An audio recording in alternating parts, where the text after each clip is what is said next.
Велосипедист тешко повреден во близина на стадионот Младост во Струмица. Тој се движел од задната страна на зградите кон стадионот, но по голема глутница кучиња почале да го лаат. Велосипедистот, сакајќи да ги избегне кучињата, изгубил контрола и се забил во возилото кое се движело од стадионот кон Ленинова. Очевидци на местото на настанот за Канал Вис велат дека и откако паднал велосипедистот по ударот, кучињата му се нафрлиле, но граѓани кои биле во близина ги растерале разгранетите кучиња. Од СВР Струмица го потврдија случајот и се превземаат понатамашни чекори, а велосипедистот е во дневна амбуланта во Струмичката болница и е надвор од животно загрозувачка состојба. За сега нема информација дали ќе има пријава по нападот на кучињата скитници.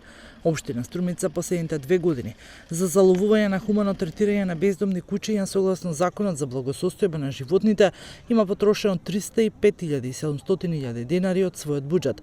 Парите се платени и во име на надомест за претрпена штета од повреда од куче бездомник. За 2019 и 2020 година исплатени се 100.000 денари.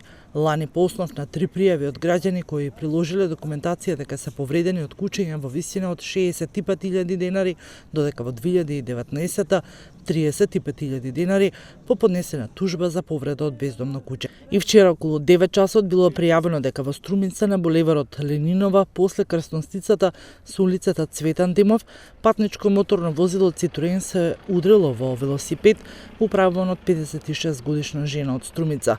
Во несреќата со тешки телесни повреди се здобила велосипедистката, констатирани се и во медицинскиот центар во Струмица.